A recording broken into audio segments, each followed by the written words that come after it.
Bismillahirrahmanirrahim. Assalamualaikum warahmatullahi wabarakatuh. Alhamdulillahirabbil alamin.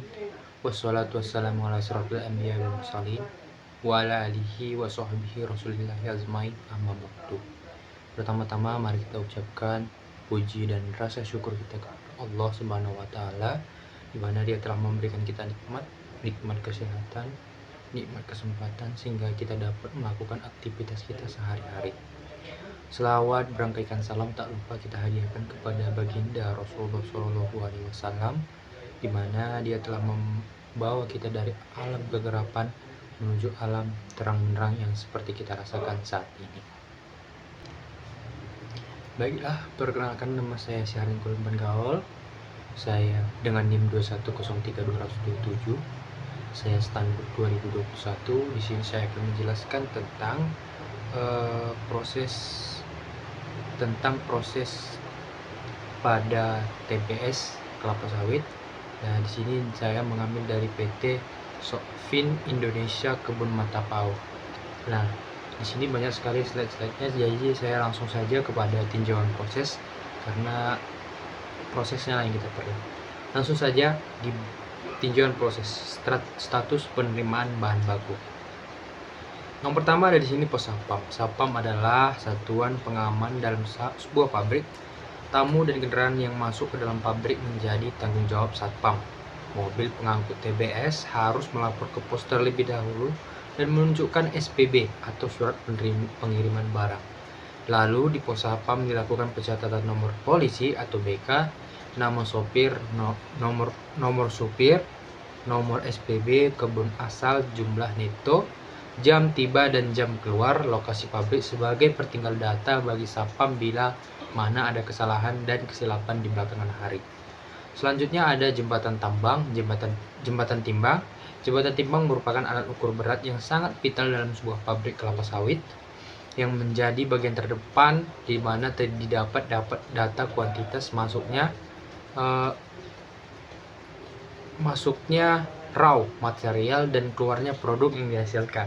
Timbangan berfungsi untuk mengetahui berat bahan baku yang masuk ke pabrik, yaitu menghitung bruto, retara, dan neto dari TBS dan yang keluar dari pabrik. Nah, selanjutnya adalah bruto. Bruto itu adalah berat barang dengan truk, ada tara berat truk kosong, terus neto ada berat bersih barang. Nah, selanjutnya ada dalam pengoperasiannya ada beberapa prosedur yang harus diperhatikan. Nah, yang pertama dipastikan posisi kendaraan yang ditimbang berada di tengah-tengah timbangan. Yang kedua dipastikan pula mesin truk dimatikan pada saat penimbangan karena getaran mesin dapat mempengaruhi hasil penimbangan dan supir harus turun. Setiap truk TBS dan CPO yang masuk ke PKS mengalami 2 kali penimbangan, yaitu ketika truk masuk ke pabrik, juga menimbang ketika truk keluar pabrik. Jembatan timbang pada dasarnya terdiri dari plat dan loksel yang berfungsi sebagai sensor beban. Sensor beban kemudian akan membaca dan mengirim data ke monitor lewat wiring dan ditampilkan dalam bentuk angka digital di monitoring timbangan. Selanjutnya adalah proses penerimaan buah. Setelah proses penimbangan, TBS kemudian dibongkar di lantai afron dan veron untuk dilakukan sortasi. Lalu buah didorong dengan loader menuju fruit fresh batch elevator. Lantai afron dan veron berfungsi juga untuk menampung sementara TBS sebelum diolah atau tempat buah restan diinapkan. Untuk menjamin kontinuitas pengolahan pada lantai sortasi menggunakan sistem FIFO atau first in first out. Jadi selanjutnya adalah proses pemeriksaan kualitas atau sortasi. Proses ini dilakukan untuk mengetahui kualitas TBS yang diterima PT Sokvin Indo Mata Pau dengan cara pemilihan satu persatu TBS. Fungsi dari sortasi adalah yang pertama sebagai alat kontrol untuk mengetahui tingkat kematangan buah sesuai dengan standar kematangan buah. Yang kedua adalah membantu tercapainya kerendaman pabrik dengan melihat mutu buah yang masuk ke pabrik dan bagaimana sistem perebusan yang akan dilakukan mengendalikan buah yang di luar kriteria.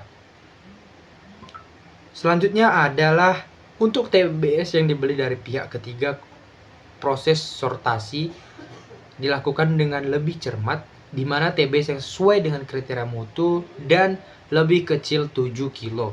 Buah mentah, tandan kosong, buah busuk, dan buah sakit dimasukkan kembali ke truk untuk ditimbang sebagai tara. Kriteria matang panen sangat menentukan di dalam pencapaian rendaman minyak dan rendaman inti. Hasil sortasi panen digunakan untuk menghitung rendaman distribusi tiap afdeling pemasok dan membuat material balance atau analisa tandan untuk setiap tahun tanam afdeling kebun. Selanjutnya adalah elevator fruit fresh bunch atau FFB. Elevator fruit fresh bunch atau FFB berguna untuk mengangkat TBS dari lantai afrom atau veron ke bejana rebusan atau sterilizer. Jumlah elevator terpasang digunakan pada pabrik PT Sofindo Matapau ada 3 unit, yaitu 1 unit elevator fruit fresh bunch FFB melayani pengisian berbujana rebusan atau sterilizer. Selanjutnya adalah stasiun perebusan. Yang pertama adalah sterilizer. Sterilizer berbentuk vertikal adalah bejana uap bertekanan yang digunakan untuk merebus TBS dengan uap atau steam. Nah, steam yang digunakan adalah Starorat steam dengan tekanan 1,8 sampai 2 kg per cm kubik dan suhu 110 sampai 120 derajat Celcius yang diinjeksikan dari boiler. Bejana ini dilengkapi dengan alat ukur, pipa uap atau inlet, pipa kondensat. Sistem perebusan menggunakan sistem 3 puncak triple peak. Adapun tujuan dari proses perebusan atau sterilizer yaitu yang pertama untuk membantu melepaskan butir-butir buah dari tandanya. Kedua, menurunkan kadar kandungan air dalam tubuh buah. Ketiga, ada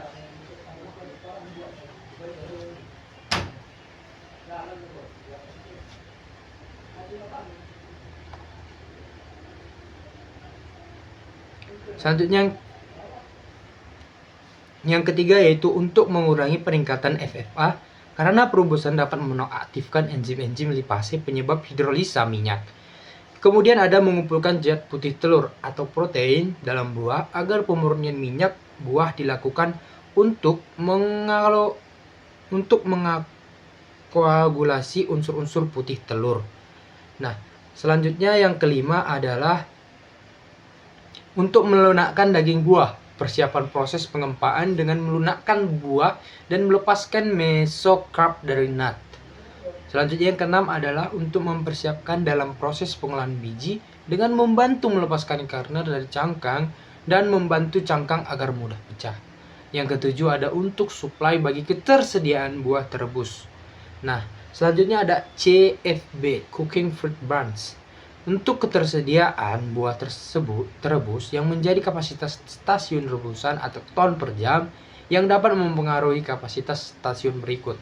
Nah, rumus untuk penghitungan CFB yaitu CFB sama dengan N kali K kali 60 per S, di mana N adalah jumlah rebusan yang digunakan, K kapasitas satu rebusan, nah S waktu memasukkan merebus dan mengeluarkan atau menit. Dalam perebusan dikenal 3 sistem yaitu single peak, double peak, dan triple peak. Yang biasanya digunakan adalah sistem 3 puncak yaitu triple peak karena paling sempurna. Tujuan perebusan 3 puncak adalah tahap pertama yaitu tentang pembuangan udara dan penguapan air dari tandan buah. Tahap 2 yaitu pembuangan udara dan penguapan air dari tandan buah.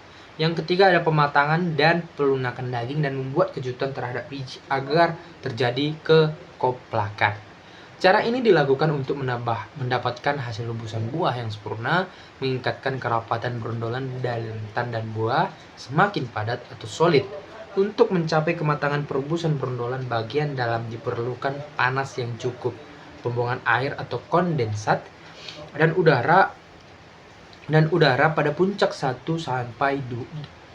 dan 2 harus benar-benar habis, karena air dan udara merupakan pengantar panas yang buruk. Pada puncak 3 perebusan dilakukan selama 45 menit, tergantung pada kondisi buah.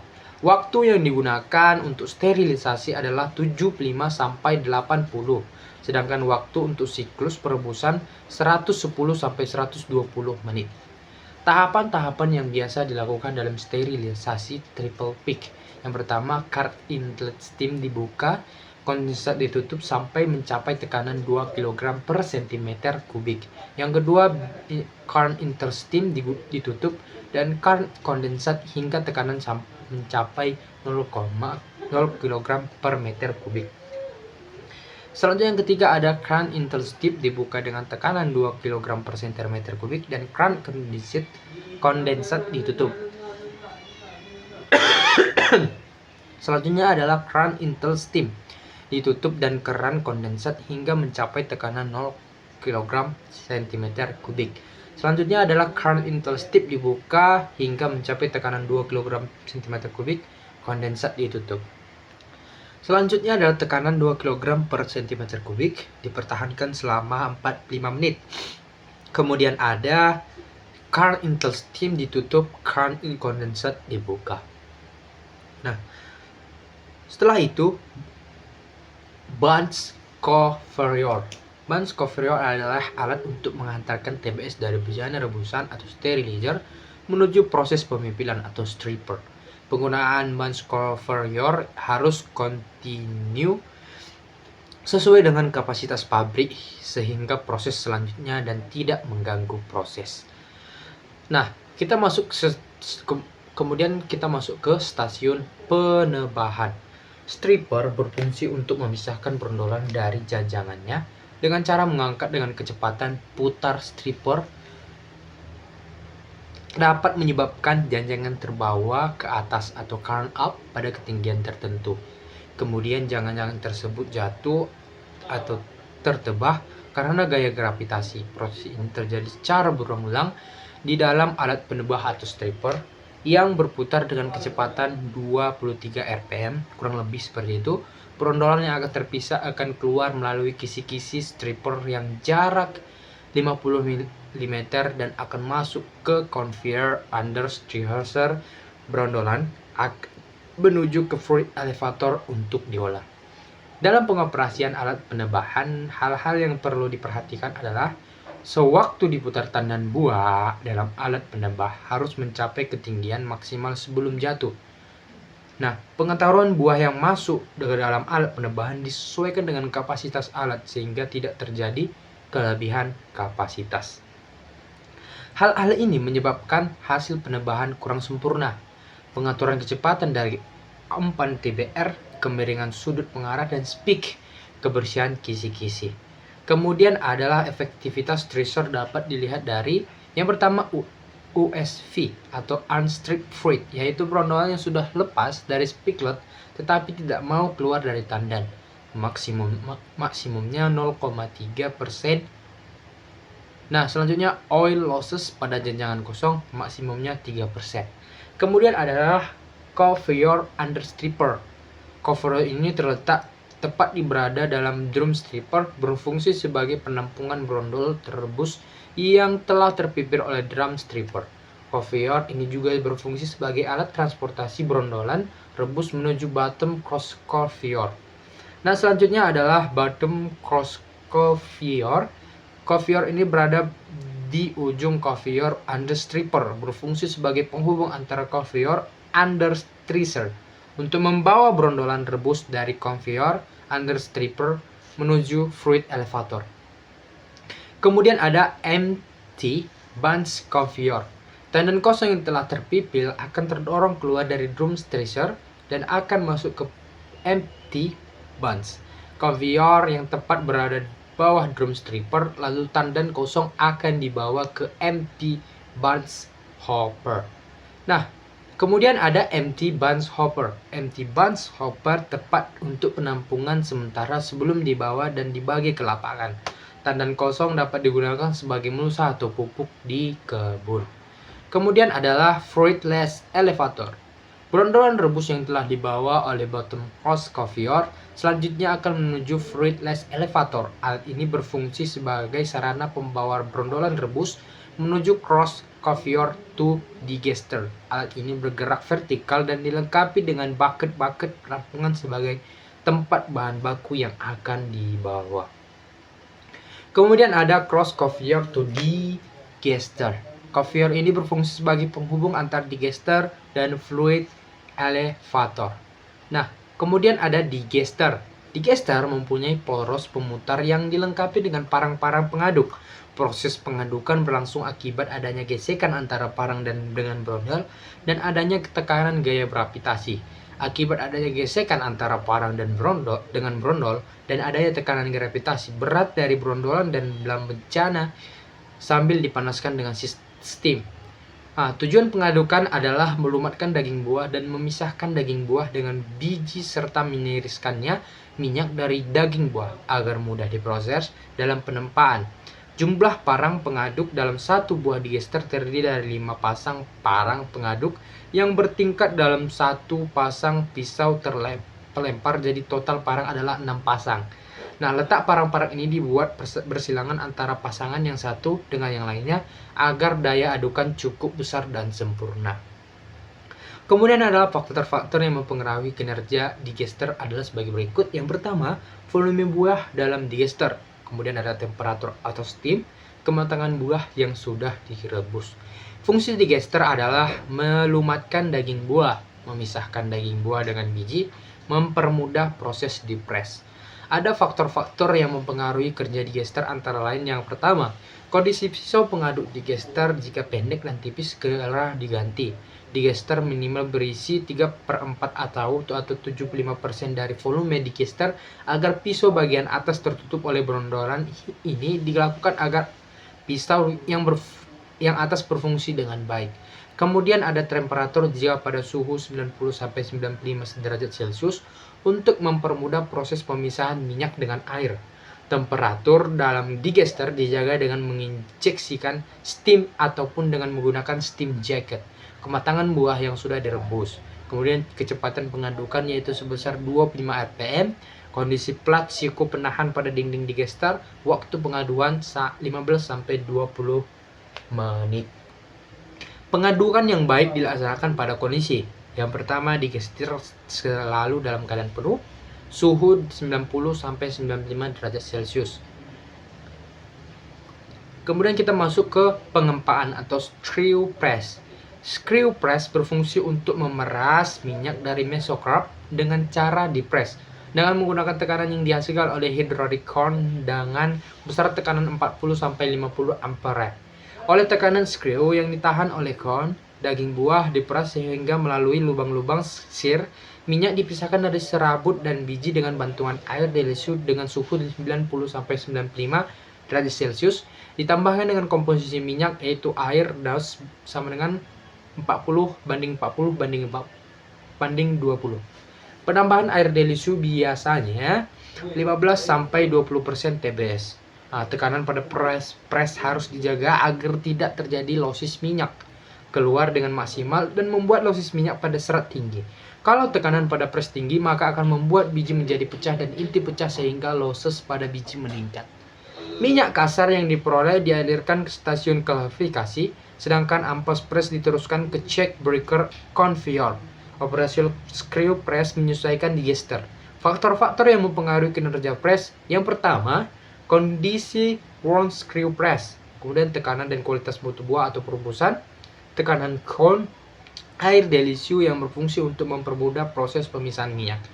Jika air delusu terlalu sedikit, minyak yang dihasilkan lebih murni tetapi losis minyak tinggi. Temperatur air delusi harus dijaga 95% derajat Celcius atau penambahan. Hal-hal yang perlu diperhatikan. Yang pertama, ampas Kempa atau press check harus keluar dan merata di sekitar konus. Kemudian ada tekanan hidrolik pada akumulator 40-50 ampere. Bila screw press harus berhenti lama, screw press harus dikosongkan.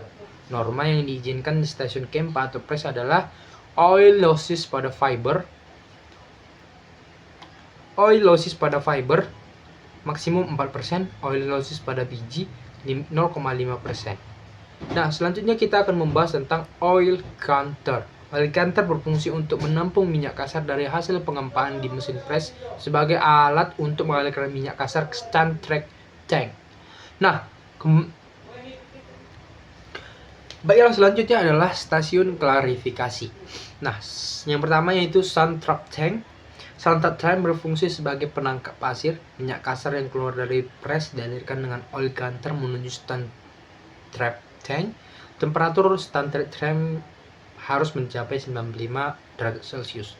Minyak yang masuk ke Stantrek tank ini akan diendapkan pasirnya, lalu minyak yang pada bagian atas akan langsung masuk ke Stantrek tank 2, dan pasir akan mengendap ke bawah untuk di boil down. Boil down dilakukan setiap 4 jam sekali.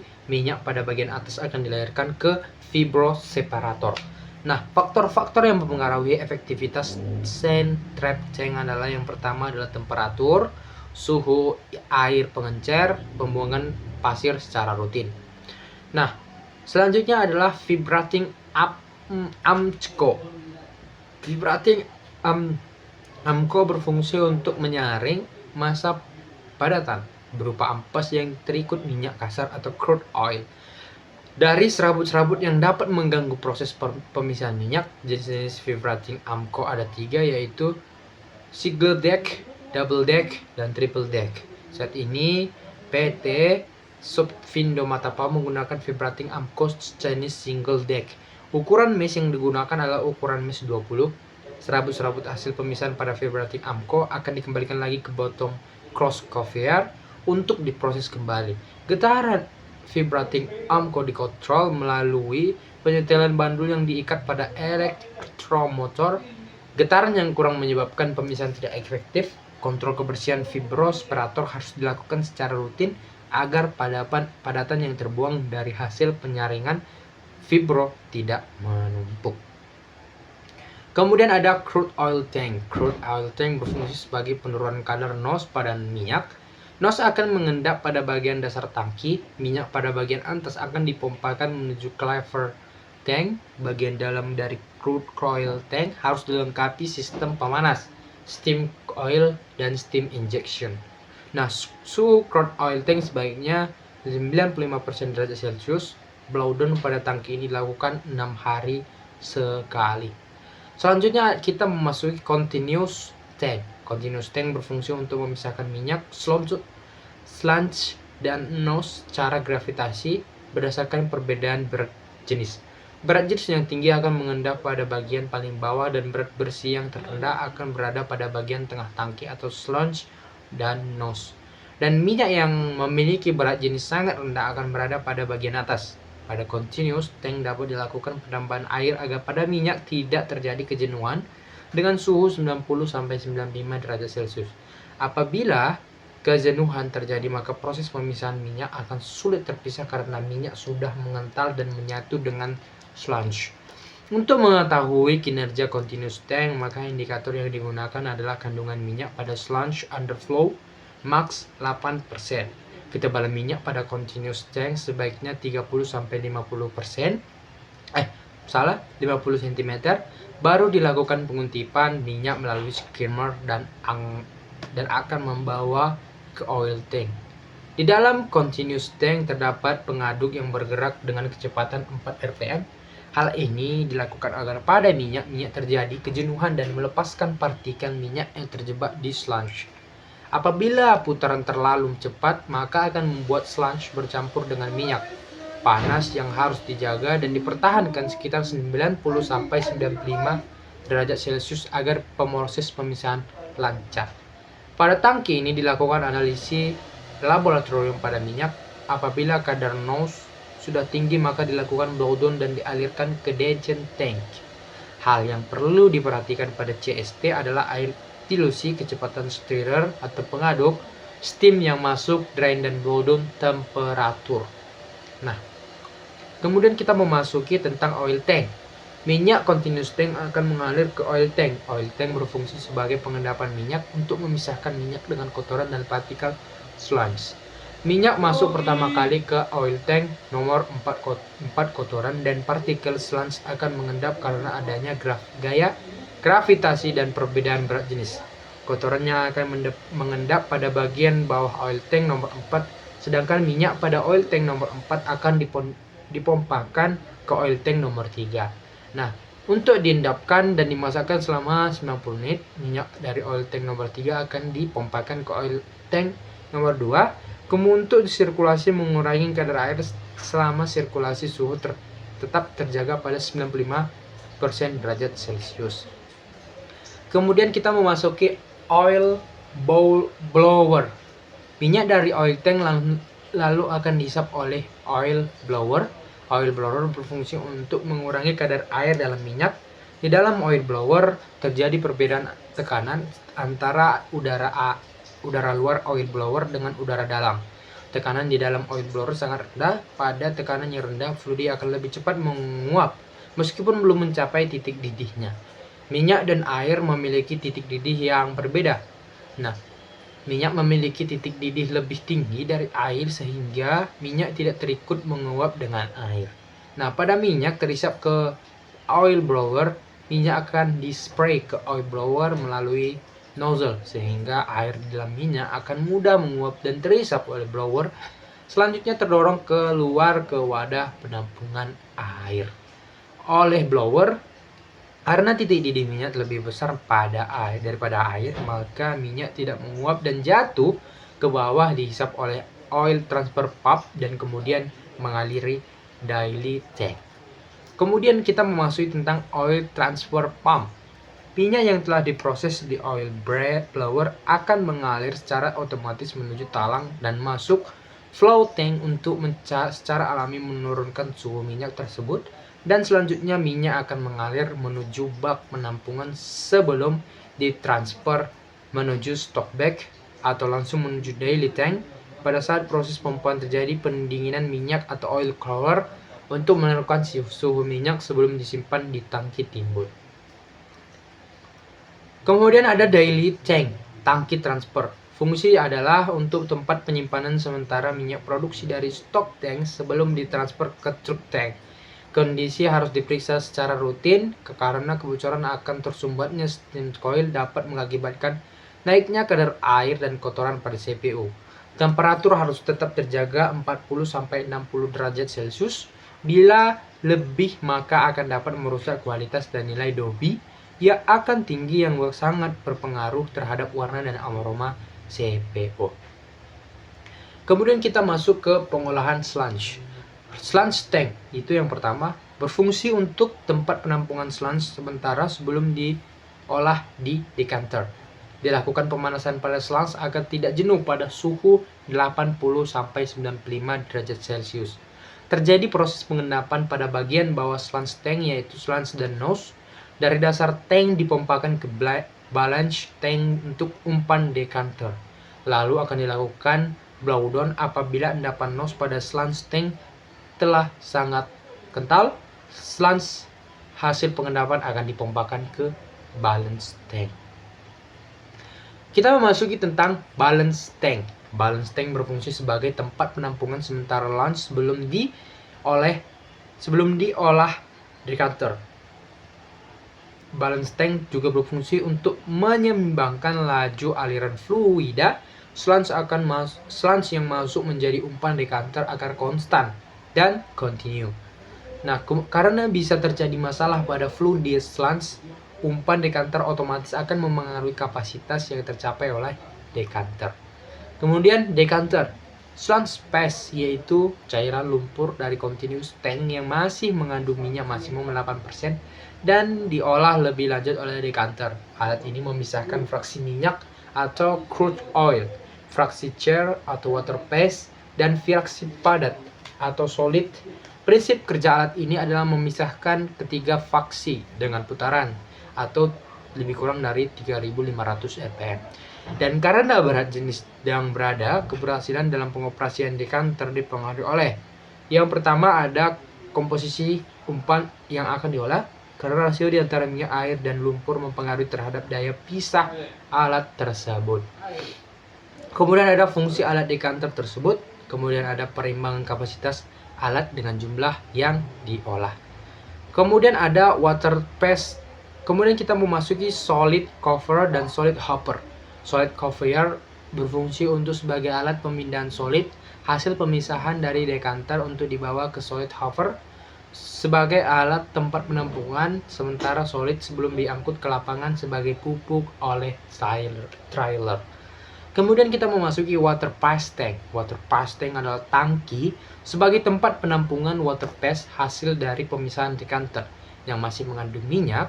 Water pass hasil dari dekanter akan diolah kemudian akan dilakukan proses pengutipan minyak oleh sludge separator. Kemudian kita memasuki sludge separator atau high speed.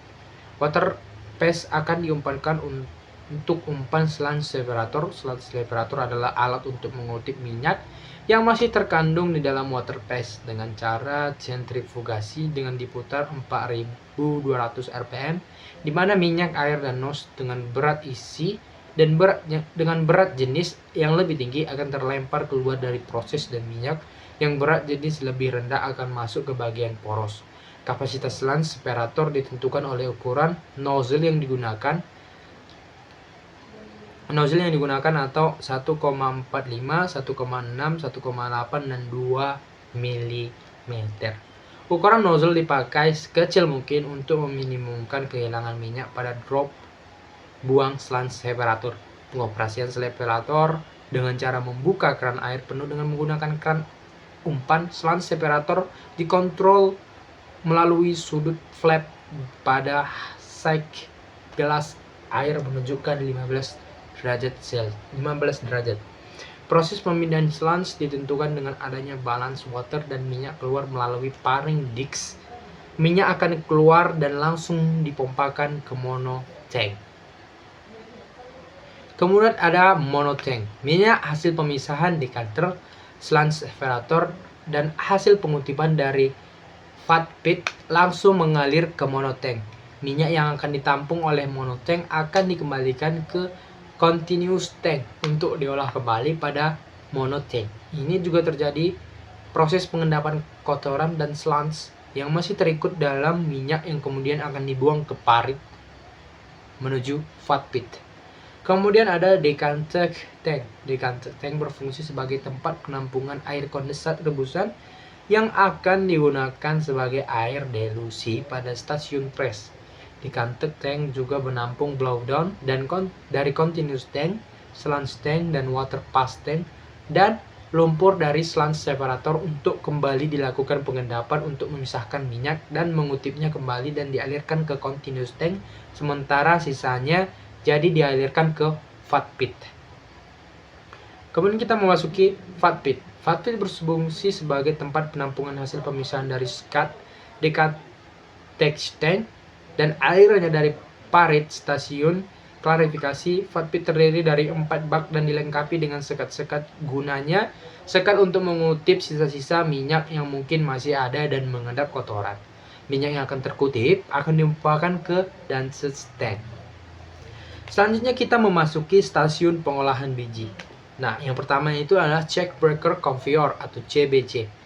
Ampas Kempa atau cek dari stasiun pres akan langsung jatuh ke CBC untuk dibawa ke deparicapper. Cek CBC ini berfungsi untuk membawa cek yang masih menggunakan fiber dan nut ke deparicapper serta memecahkan gumpalan cek dan peresan agar mempermudah di dalam pemisahan antara fiber dan nut. Fiber akan terisap oleh separating column untuk selanjutnya dibawa ke fiber pylon sebagai bahan bakar boiler, sedangkan nut akan jatuh menuju deparicapper untuk selanjutnya akan dibersihkan serabut-serabut halus yang masih menempel pada bagian luar nut yang dapat merendam lemparan dari ripple mill dan nut cracker sebagai alat pemecahan. Kemudian ada spirating column. Fiber yang telah dipisahkan dengan nut akan dibawa check breaker conveyor menuju spirating column. Alat ini berfungsi untuk menghisap fiber. Pemisahan yang dilakukan dengan hisapan dari fiber column dengan pengaturan air dari air lock. Penghisapan dilakukan dengan prinsip perbedaan berat jenis, di mana berat jenis paling ringan fiber akan terisap ke fiber cyclone. Serabut yang terisap langsung dibawa menuju airlock. Lalu fiber akan dibawa oleh conveyor untuk menjadi bahan bakar boiler, dan nut berat jenis yang berat akan jatuh ke bawah dan akan langsung masuk ke DP receiver. Kemudiannya DP receiver. DP receiver berfungsi untuk membersihkan nut dari kotoran dan fiber yang masih melekat pada nut. Putaran dari receiver 15 rpm. Di dalam DP receiver terdapat sudut-sudut yang digunakan untuk membawa nut berjalan ke ujung dari DP receiver, yang terdapat lubang-lubang sebagai tempat masuknya nut yang sudah dipisahkan dengan kotoran fiber.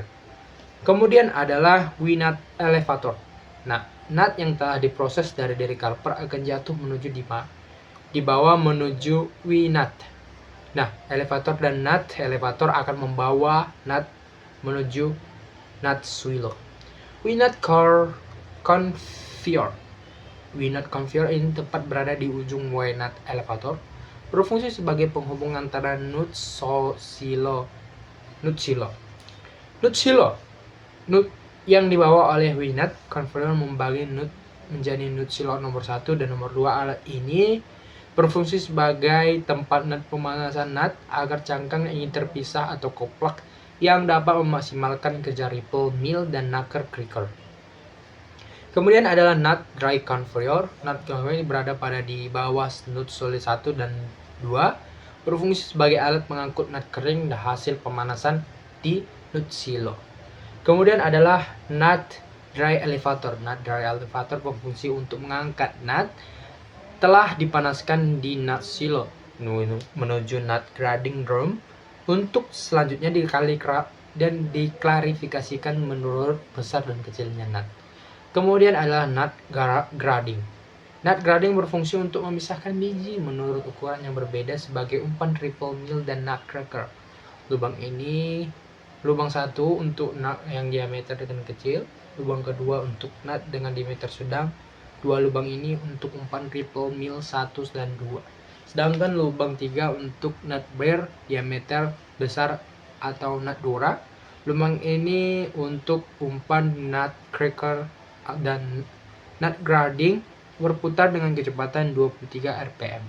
Pemisahan ini terjadi karena adanya putaran dan lubang dari drum dan dapat diameter berbeda. Kemudian adalah ripple mill.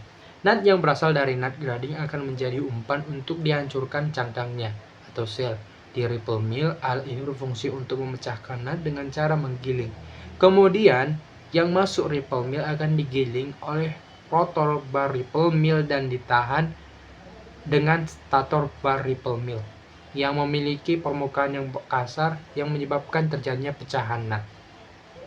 Faktor-faktor yang mempengaruhi efisiensi pemecahan antara lain, yang pertama jarak atau clearance antara rotor dan stator, kemudian RPM, kemudian pengukuran besarnya jarak harus dilakukan berdasarkan bahan baku yang masuk agar nut dapat pecah sempurna. Nutcracker. Alat ini berfungsi memecahkan biji dengan sistem pemaparan biji yang berdiameter besar ke dinding nutcracker. Dengan kecepatan tinggi, maka biji yang memiliki diameter besar sekalipun akan pecah. Kadar air biji yang rendah akan lebih mudah dipecahkan dan menghasilkan inti utuh, dan sebaliknya bila kadar air yang tinggi akan mengakibatkan biji akan lebih sulit dipecahkan dan sering menghasilkan biji pecah dan inti lekat yang menyebabkan kehilangan kernel. Akan meningkatkan pemecahan biji atas kapasitas yang sudah ditetapkan. Kemudian akan menurunkan efisiensi pemecahan biji, yaitu sering ditemukan biji utuh dan inti lekat dengan persentase yang besar. Kemudian ada crack mixture conveyor 1 dan 2.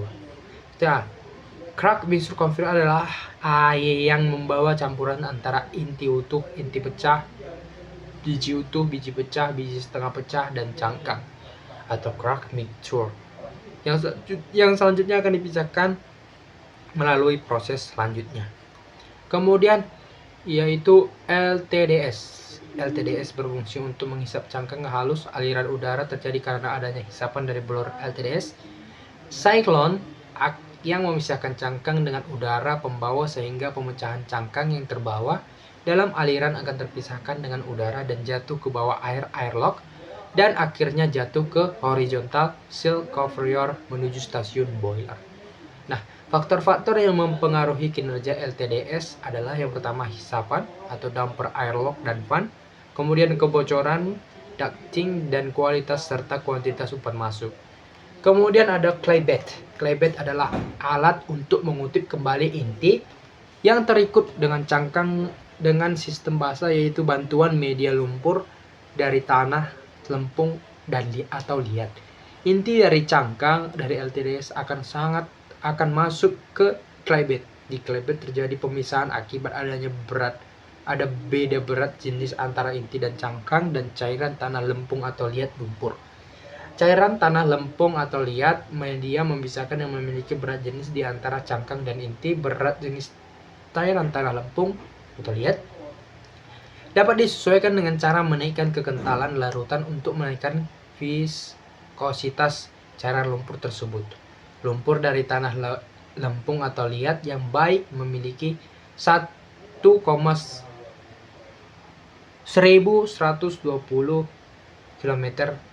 kg per liter. Kemudian ada kernel conveyor. Kernel conveyor berfungsi sebagai alat transfer inti basah dari claybed menuju kernel elevator. Kemudian ada kernel elevator. Kernel elevator adalah alat angkut yang membawa inti basah dari kernel conveyor menuju kernel dryer. Kernel dryer berfungsi untuk mengurai kadar air yang terkandung dalam inti. Penurunan kadar ini pada inti bertujuan untuk menghindari penjamuan pada saat penyimpanan. Kemudian ada temperatur kernel 80 derajat Celcius. Ini dilakukan agar pengeringan pada inti sempurna sampai pada dalam intinya. Kadar air intinya maksimum 7%. Kapasitas kernel dryer 10 ton. Kemudian ada pneumatic blower. Kadar kotoran atau impuritas yang dikehendaki konsumen pada inti adalah maks 5%. Untuk itu, PKS PT Sofindo Matapau menggunakan pneumatic blower untuk mengurangi kadar kotoran dalam inti. Prinsip kerja alat ini sama dengan LTDS. Nah, karena perbedaan berat jenis cangkang atau kotoran pada inti kering akan jatuh ke bawah, sedangkan inti kering akan terikut oleh hisapan blower menuju kernel bin. Kemudian adalah kernel bin. Kernel bin berfungsi sebagai tempat penyimpanan inti produksi sebelum dikirim untuk dijual. Kernel bin sebaiknya dilengkapi fan agar uap air yang tergantung dalam inti dapat keluar dan tidak menyebabkan kondisi dalam strop lembab yang kemudian menyebabkan timbulnya jamur pada inti. Kemudian ada cell grading. Cell grading adalah alat berbentuk tromol untuk memisahkan kernel yang terikut dari cangkang sesuai ukuran diameter inti. Kemudian ada horizontal cell conveyor dan diagonal cell conveyor, yaitu adalah alat transfer yang membawa sel dari LTDS dan claybed menuju conveyor bahan bakar boiler. Kemudian ada stasiun boiler. Boiler adalah bejana bertekanan yang dihasilkan oleh daya uap, ada daya penguapan air yang ada di dalamnya yang dipanaskan secara terus-menerus. Boiler disebut juga sebagai penghasil uap menuju tekanan kerjanya boiler. Dikategorikan menjadi 5 kelas, yaitu yang pertama low pressure, medium pressure, high pressure, super high pressure, super critical pressure. Menurut penggunaan pipa boiler dibagi tiga, ada 3 kelas. Yang pertama fire tube boiler, combi boiler, water tube boiler. PT Sofindo Matapau menggunakan boiler low pressure dengan tekanan kerja maksimum 7 kilo atau cm3 dan menggunakan pipa api atau lorong api. Boiler ini digunakan sebagai penghasil uap untuk keperluan pengolahan dan mengkonvermasikan energi minyak pada bahan bakar atau cangkang dan serabut menjadi energi panas dengan proses pembakaran di ruang atau furnace. Panas yang dihasilkan dari proses pembakaran selanjutnya ditransfer secara konveksi, konveksi, dan radiasi ke lorong api pada boiler. Hasil pemanasan tersebut yang nantinya akan diharapkan air berubah fase menjadi uap. Kemudian ada sumber air. Air digunakan boiler untuk menghasilkan uap dan air untuk proses pengolahan berasal pada sumur bor yang berada tidak jauh dari lokasi pabrik. Air dari sumur ini juga digunakan untuk keperluan domestik, diantaranya untuk suplai air ke rumah karyawan dan pegawai. Sumur ini pada musim-musim tertentu debit airnya dapat berkurang drastis, yang dapat menyebabkan ketekanan pada water trough.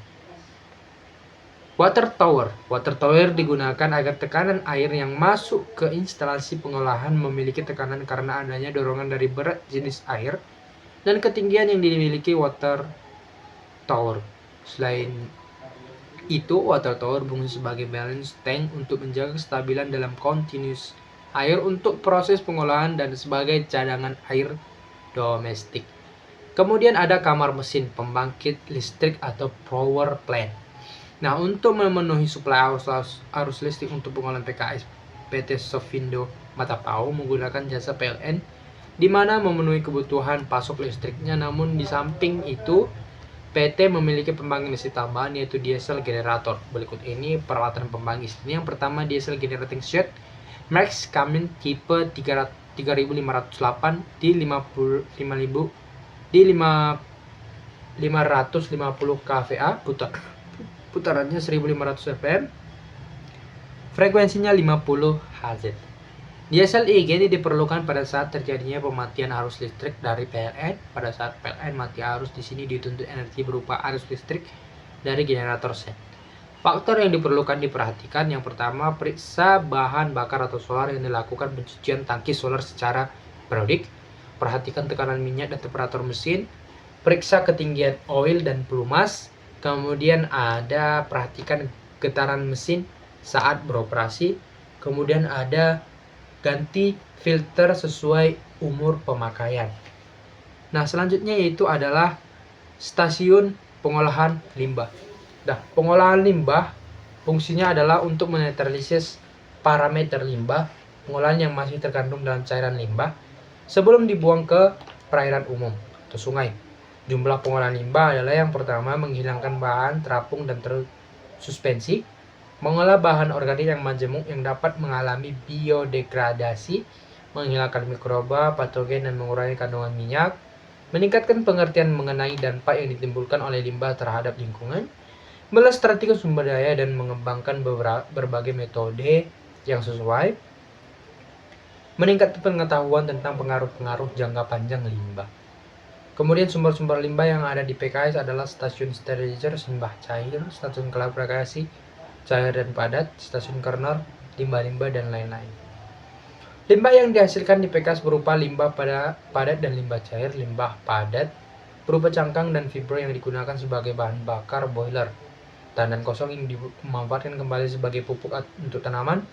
Limbah cair yang dihasilkan harus memenuhi standar yang sudah ditetapkan dan tidak dapat dibuang secara langsung ke sungai karena dapat mencemari sungai.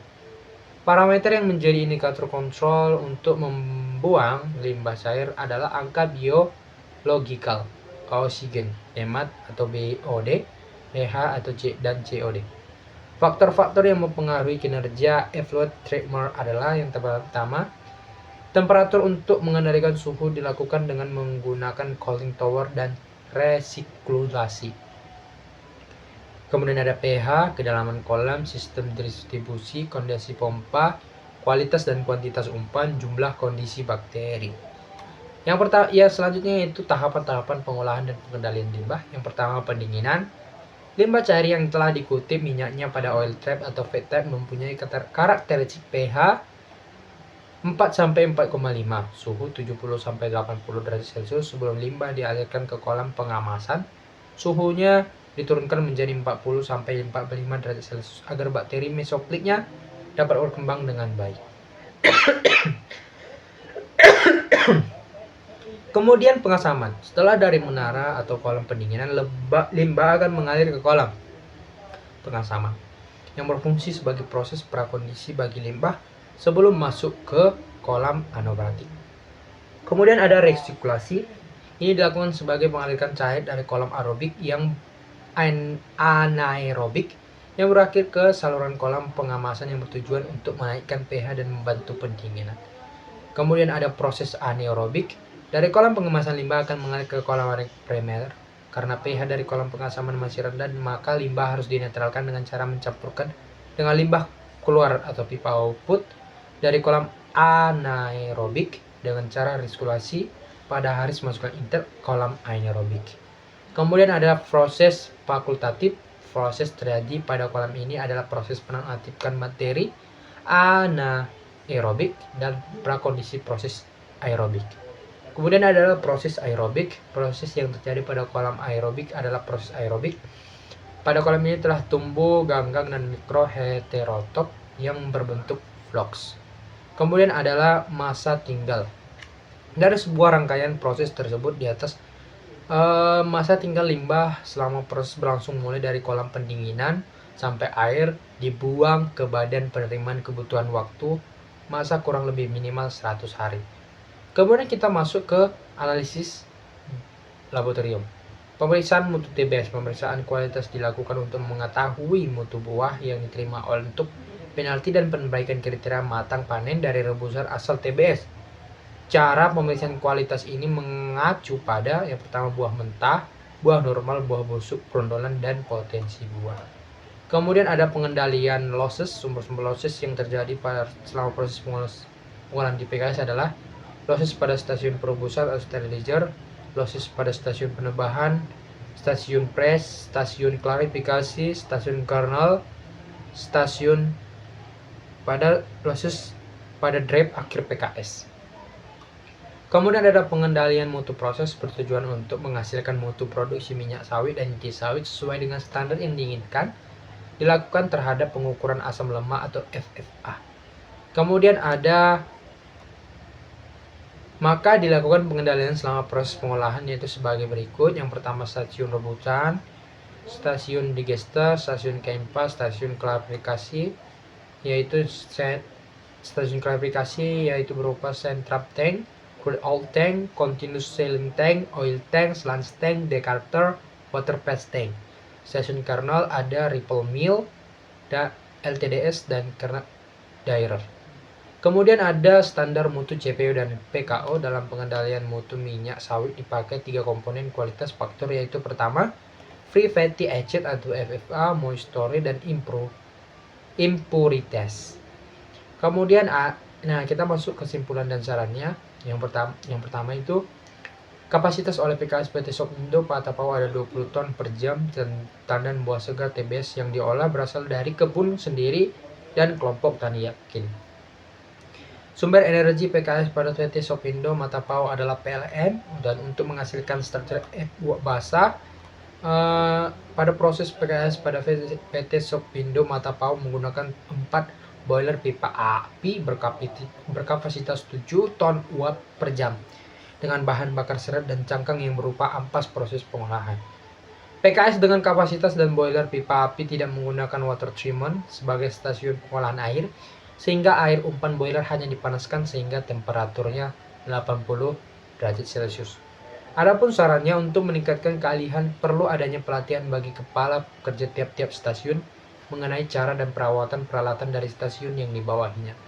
Kemudian kepala sawit yang termasuk layak dipanen disertasi kemudian secara objektif oleh petugas yang ada di lapangan. Nah, demikianlah